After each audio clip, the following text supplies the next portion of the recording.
et redit les mêmes paroles de Jésus. Eh bien, il se passe un miracle. Un miracle se produit, pas un miracle éclatant avec des apparitions, des éclairs, je ne sais quoi, non, mais un miracle quand même. Tout d'abord, miracle du temps, où l'espace d'un instant, l'éternité de Dieu vient rejoindre le temps des hommes. Au moment du temps où le prêtre prononce les paroles de la consécration du pain et du vin, nous sommes rendus présents au sacrifice de la croix. Ce sacrifice offert une fois pour toutes à Jérusalem pour le salut du monde. Miracle du temps, mais aussi de l'espace. En effet, le corps glorieux du Christ est rendu présent sur chacun de nos autels chaque fois qu'est célébrée l'Eucharistie. Comment cela est possible? Tout d'abord, frères et sœurs, n'oublions pas que ce mystère nous dépasse, comme tous les mystères. Il n'est pas saisissable à la raison, mais seulement par la foi. Le mystère de l'Eucharistie est étroitement lié à un autre mystère, celui de l'incarnation. Si Jésus n'était pas le Verbe fait chair, l'Eucharistie serait impossible. Le Verbe est Dieu, nous dit saint Jean dans le prologue de son évangile. Et il rajoute, et le Verbe qui est Dieu s'est fait chair. Dieu s'est fait homme. Il est venu à notre rencontre. Il a revêtu notre humanité pour nous revêtir de sa divinité. Il est venu en ce monde pour nous sauver, nous arracher au pouvoir des ténèbres, ces ténèbres qui avaient envahi le monde à cause de la désobéissance de l'homme et de la jalousie du démon. Le Christ va donner sa vie sur la croix.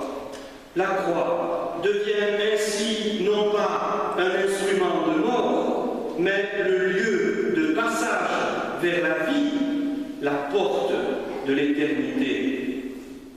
C'est le sacrifice du Christ sur la croix qui nous sauve. Et Jésus a voulu que toutes les générations puissent participer pleinement, réellement à cet événement. Voilà pourquoi, la veille de sa passion, la veille du don total qu'il fait de lui-même par amour pour l'humanité, il laisse à son Église le signe par lequel ce sacrifice est sans cesse actualisé. À chaque Eucharistie, la croix va plonger immédiatement dans notre temps. Chaque fois qu'il y a une consécration à travers le monde, les 2000 ans qui nous séparent de la croix sont abolis. Et nous sommes là, comme l'étaient la Vierge Marie et Saint Jean au pied de la croix. Lorsqu'un prêtre prononce les paroles de la consécration, le Christ, trouant ce moment du temps, envoie dans les ténèbres de notre monde un rayon de sa passion qui déséquilibre les puissances du mal, purifie les profondeurs de l'univers. Et le Christ prend sur lui la misère humaine pour les anéantir par la puissance de sa résurrection. Voilà, frères et sœurs, ce qu'est l'Eucharistie. Voilà jusqu'où est capable d'aller l'amour de Dieu. Alors oui, c'est une folie pour les hommes qui ne peuvent entrer dans ce mystère qu'en s'abandonnant à ce tourbillon d'amour de notre Dieu. Qui mange ma chair et boit mon sang à la vie éternelle. Qui peut accueillir ces paroles? Beaucoup quitteront Jésus à ce moment-là. Et aujourd'hui encore, on voudrait que ces paroles n'existent pas. On veut les galvauder parce qu'elles nous paraissent extraordinaire, une folie. Les apôtres, eux, feront confiance à Jésus et ils le suivront. Dans la célébration de l'Eucharistie, le Seigneur nous prépare d'abord à l'accueillir dans son corps et son sang grâce à sa parole que nous avons entendue et que nous entendons dimanche après dimanche. Les lectures bibliques vont nous transmettre le message de la foi pour nous préparer intérieurement à vivre le mystère de la foi. L'Écriture est la parole du Christ et elle annonce l'Eucharistie qui est présence du Christ. Parole et Eucharistie qui sont, comme le rappellera le Concile, les deux trésors de l'Église. Frères et sœurs, tout ceci nous dépasse parce que Dieu nous dépasse. Nous sommes appelés à la foi et à l'émerveillement, à nous émerveiller devant la folie de l'amour de notre Dieu. Nous n'aurons jamais fini de découvrir l'Eucharistie. Ne nous habituons jamais à la messe.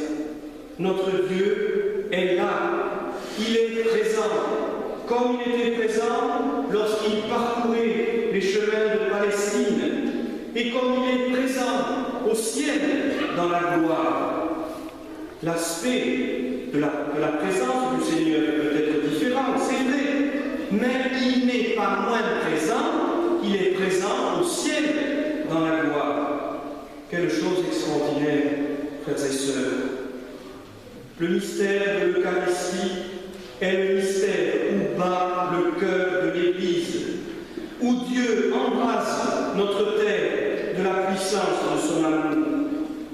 Chaque messe est, à travers la croix de Christ, une grande bénédiction pour notre monde, une explosion de l'amour. Dieu descend dans le monde pour l'empêcher de sombrer dans le chaos. Saint Jean-Paul II a dit un jour que si le monde tient encore et s'il ne sombre pas totalement dans les ténèbres, c'est parce qu'il y a les milliers de prêtres qui chaque jour, à travers le monde, célèbrent l'Eucharistie et que c'est l'Eucharistie qui tient le monde. Alors jetons-nous dans ce brasier ardent de l'amour de notre Dieu. Cessons de nous poser des questions stériles pour savoir comment cela se fait. L'amour ne s'explique pas, il s'accueille. Il ne se trouve pas, il s'éprouve. Ouvrons grandes les portes de notre cœur. Le Christ viendra y faire sa demeure et nous emportera avec lui dans la gloire céleste. Cette gloire, elle est là, présente à chaque Eucharistie. L'éternité entre dans le temps des hommes. Alors, il n'y a plus de barrière ni d'obstacle entre Dieu et nous. Voilà le plus grand miracle que la terre n'ait jamais connu. Amen.